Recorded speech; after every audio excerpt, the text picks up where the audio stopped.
마태복음 2장 1절에서부터 6절까지 말씀입니다. 제가 한 절 읽고 여러분 한 절 읽고 교독해서 읽도록 하겠습니다. 헤롯 왕 때 예수께서 유대 베들레헴에 나심에 동방으로부터 박사들이 예루살렘에 이르러 말하되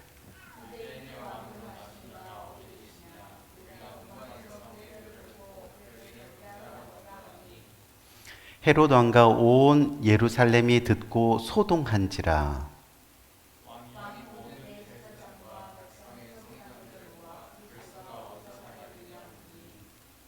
이르되 유대 베들레헴이오니 이는 선지자로 이렇게 기록된 바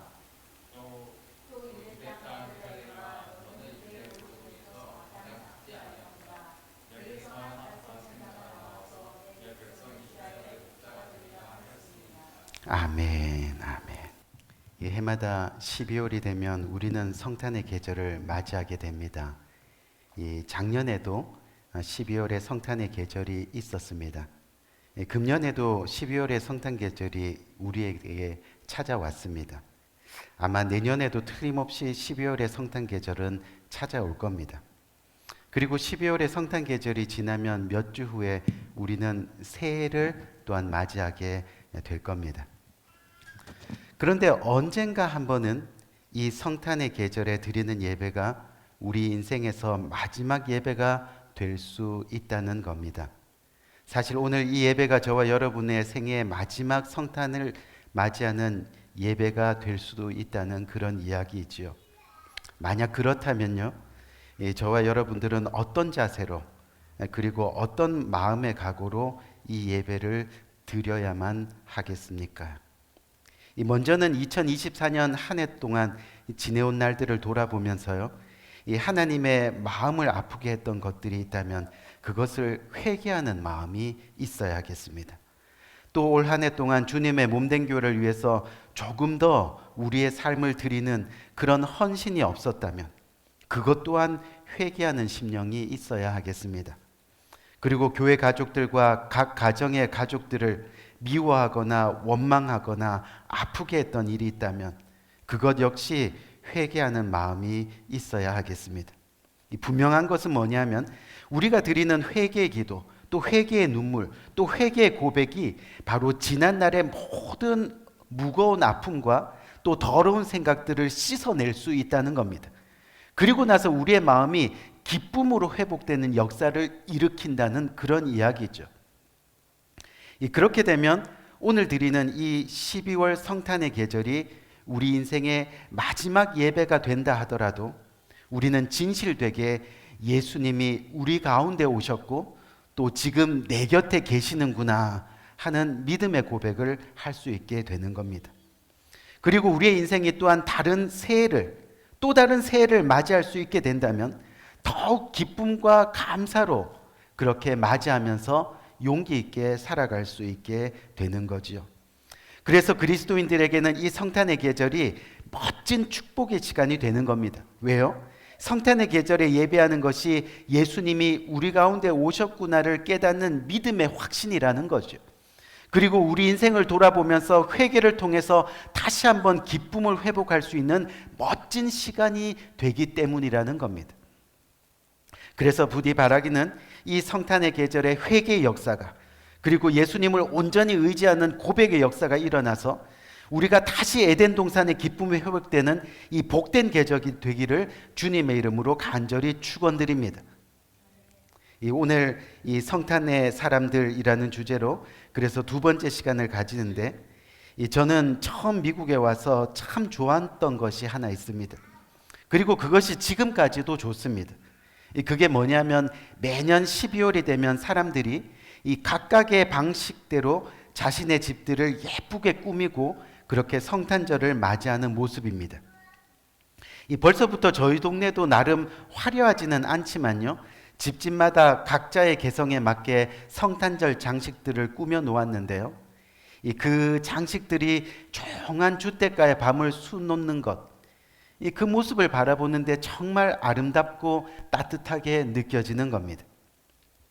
그런데 가만히 보면 이 성탄을 맞이하는 장식들을 한 그 가정들 중에서요, 정말 예수님을 믿는 사람들도 있고 그저 문화에 따라서 그렇게 꾸며놓는 사람들도 있겠구나 하는 생각을 하게 되었습니다. 다시 말해서 모든 성탄 장식들이 바로 예수님의 탄생을 기쁨으로 맞이하는 것이 아니구나 하는 사실이라는 거지요. 무슨 얘기냐면 예수님께서 이 땅에 처음 오셨을 때 예수님을 맞이한 이들 중에도 예수님을 기쁨으로 그리고 찬양으로 맞이한 사람들만 있었던 것이 아니었다는 겁니다. 오히려 예수님이 오신 것이 불편했던 사람들도 있었다는 겁니다. 바로 오늘 본문 말씀에 등장하는 사람들이 그런 사람들입니다. 먼저는 헤롯 왕입니다. 헤롯 왕은 당시 로마 제국을 대신해서 유대 지역을 다스리던 사람이었습니다. 원래 유대인이 아니었기 때문에 왕이 될 수 없었던 그런 사람이었죠. 그래서 많은 돈을 들여서 왕의 신분을 얻은 그런 사람이었습니다. 무슨 이야기냐면 로마 제국의 결정에 따라서 언제든지 자신의 신분이 무너질 수 있는 그런 사람이었다는 겁니다. 그런데 어느 날 동방에서 온 박사들로부터 새로운 왕이 탄생했다는 이야기를 듣습니다. 그때 헤롯 왕의 반응이 오늘 본문 3절에 자세히 나와 있죠. 헤롯 왕은 이 말을 듣고 당황하였고 온 이스라엘 사람들도 그와 함께 당황하였다라고 그렇게 말씀하고 있습니다. 사실 이 말은 헤롯 왕에게 별로 달갑지 않은 말이었습니다. 왜냐하면 헤롯은 지금까지 자신이 왕이었기 때문입니다. 왕이었기 때문에 더 이상 왕이 필요가 없었습니다.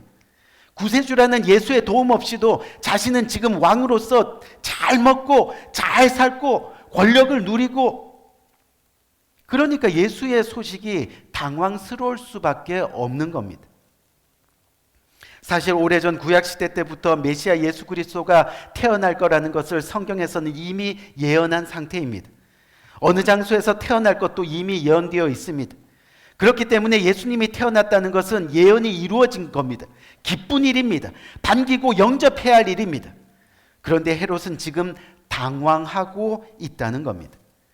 장차 오실 메시아에 대해서는 이미 알고 있었습니다. 그런데 그 복된 소식, 예수님이 우리를 위해서 오셨다는 그 복음을 들었는데 지금 당황하고 있다는 겁니다.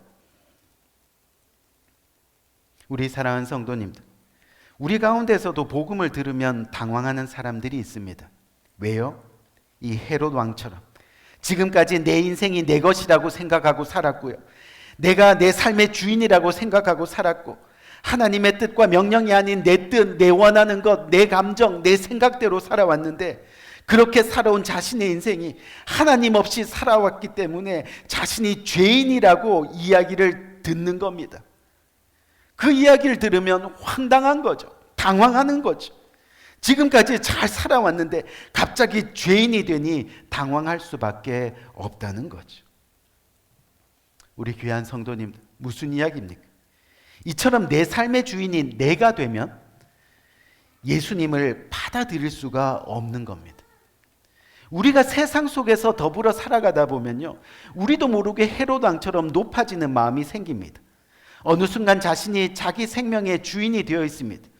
그러다 보니 하나님을 알려고도 하지 않고 하나님의 말씀을 들으려고 하지도 않고 그렇게 영적인 교만으로 살아가게 되더라는 겁니다. 내가 지금 왕인데, 근데 예수님이 자신의 삶으로 들어오면 자신의 자리를 내어드려야 하니까 그렇게는 할 수 없다는 겁니다. 그래서 하나님과 물질의 문제가 부딪히면 물질만큼은 절대 포기할 수 없다고 이야기합니다. 하나님과 자녀의 문제에 부딪히면 자녀만큼은 절대 포기할 수 없다고 그렇게 이야기하는 겁니다.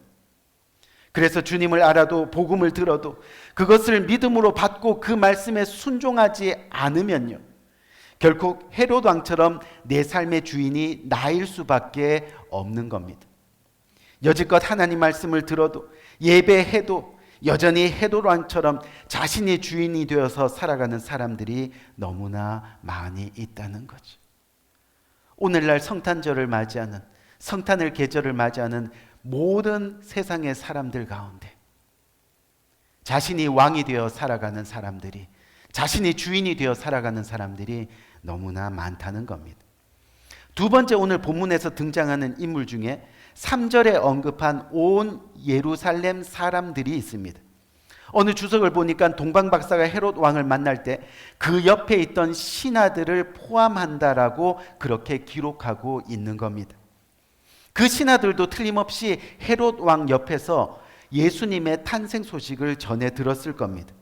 그런데 오늘 본문 3절 하반부에 보니까 헤롯 왕과 더불어 온 예루살렘 그 신하들조차도 그 소식을 듣고 소동한지라 라고 그렇게 말씀하고 있습니다. 헤롯 왕의 신하들도 구주 예수님의 탄생 소식을 들었습니다.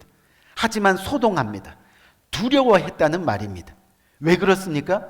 지금 신하들은 헤롯 왕의 종노릇을 하면서요, 세상의 돈과 권력을 누리고 있는 사람들입니다. 쉽게 말해서 그들 역시 잘 먹고 잘 살고 있다는 겁니다. 그런데 구세주 왕 대신 예수가 나타났다는 거예요. 자신의 삶이 통째로 흔들릴 수 있다는 말입니다. 지금 세상의 종노릇이 편하다는 말입니다. 그래서 그들에게 예수의 소식은 그냥 즐겁지만은 않다는 그런 이야기지. 우리 귀한 성도님들, 지금 헤롯 왕의 신하들처럼 세상의 종노릇하면서 세상이 주는 안락함과 이익을 추구하며 살아가는 사람들에게는 복음이 들어갈 수 없는 겁니다. 굳이 예수님 없이도 행복하게 살 수 있는데 말입니다. 그래서 때로는 예수님이 불편합니다. 왜요? 내가 누리는 지금 이 세상의 이익들을요, 예수 믿는 것 때문에 내려놓을 수 있다는 그런 이야기입니다. 결코 내려놓을 수 없는 생각을 가지니까 예수님이 불편한 거죠. 그래서 적당히 믿습니다. 교회 다니면서 손해볼 일을 안 합니다. 돈 쓰는 자리에는 앉고 싶지 않습니다. 그렇게 적당히 세상의 종로를 타면서 살아가는 겁니다. 그런 사람들이 오늘날에도 많이 있는 거죠. 그런데 마지막으로 더 큰 문제를 가지고 있는 무리들이 있습니다. 바로 대제사장과 서기관들입니다. 이들은 성경을 참 많이 알고 있습니다. 오늘 보면 4절을 보니까 헤롯 왕이 모든 대제사장과 백성의 서기관을 모아서 그리스도가 어디서 나겠느냐 이렇게 물었더니까 5절 6절 말씀에 뭐라 그래요? 이 대제사장과 서기관들이요, 구약 성경 미가서 5장 2절 말씀을 인용하면서요, 유대 땅 베들레헴아, 너는 유대 고을 중에서 가장 작지 아니하도다. 내게서 한 다스리는 자가 나와서 내 백성 이스라엘의 목자가 되리라 라고 그렇게 말을 하고 있는 거죠. 무슨 이야기입니까? 그 정도로 성경을 많이 알고 있었습니다. 또 메시아가 어디서 태어날지에 대한 예언도 이미 잘 알고 있었습니다. 그 메시아가 오시기를 기다리면서 그 사실을 가르치고 교훈하고 훈계했던 사람들이었습니다. 그런데 예수가 나셨다는 그 기쁜 소식을 듣고도요, 그들은 아기 예수께 경배하러 가지 않았다는 겁니다. 우리 사랑하는 성도님들, 성경이 말하는 가장 큰 죄는 하나님을 알고도 하나님을 믿지 않는 것이라 이야기합니다. 그리고 하나님이 보내신 아들 예수 그리스도를 믿지 않는 것이 또한 가장 큰 죄라고 이야기합니다. 믿고도 말씀대로 행하지 않는 것이 또 죄라고 이야기합니다. 아무리 성경을 지식적으로 많이 알고 교회에 나와서 종교적 예배를 드리면 뭐합니까? 그 마음에는 여전히 진심으로 예수님을 경배하지 못하는데 말입니다. 우리 귀한 성도님들, 성경에서 가장 슬픈 구절 중에 하나가 있습니다. 저는 그것을 요한복음 1장 11절이라고 생각을 합니다. 무슨 말씀이죠? 그가 이 땅에 오셨으나 그의 백성들은 그를 알지도 못하고 알아도 맞아들이지 않았습니다 라는 말씀입니다. 오늘 본문에 나온 헤롯 왕, 그리고 신하들, 그리고 제사장, 서기관들, 바리새인들이 바로 그런 사람들입니다. 그런데 바로 다음 구절인 요한복음 1장 12절 말씀을 보면, 그러나 그를 맞아들인 사람들, 곧 그 이름을 믿는 사람들에게는 하나님의 자녀가 되는 권세를 주셨으니. 아멘. 우리 귀한 성도님들, 저희가 성탄의 계절을 맞이합니다. 바라기는 진정 예수님의 탄생을 기뻐하는 우리 모두가 되기를 주님의 이름으로 부탁드립니다. 내가 혹시나 헤롯 왕은 아닌지, 헤롯 왕의 신하들은 아닌지, 내가 제사장, 서기관, 바리새인의 모습으로 살아가고 있지는 않은지, 세상의 돈, 세상의 힘, 세상의 성공, 부자 등의 종노릇 때문에 예수님을 외면하고 있지는 않은지, 정말 진정으로 우리 인생의 마지막이 될지 모르는 이 성탄의 계절에 예수님이 나 같은 죄인을 구원하시려고 이 땅에 오셨구나, 우리 가운데 오셨구나, 지금 내 곁에 계시는구나, 이 고백을 통해서 감격하며 기뻐할 수 있는 이 성탄의 계절이 우리 모두에게 일어나기를 간절히 바랍니다. 그래서 이 시간 말씀 마치고 우리 모두가 함께 기도할 때요, 먼저는 내가 하나님을, 예수님을 거부하는 자가 아닌 영접하는 자, 기쁨과 감사함으로 맞이하는 자가 되기를 기도하시기 바랍니다. 그리고 나의 잘못과 나의 죄를 찌르는 그런 진리의 말씀을 받고 들을 때 당황하고 거부하고 반항하는 자가 아니라 인정하고 회개하고 받아들여서 이제부터 그 말씀 따라서 순종하는 자가 되게 하옵소서 하는 그 기도가 우리들 입술 가운데 선포되기를 간절히 바랍니다. 오늘 이 말씀을 통해서 그렇게 기도하며 나갈 수 있는 복된 저와 여러분 되기를 주님의 이름으로 간절히 축원드립니다. 우리 한번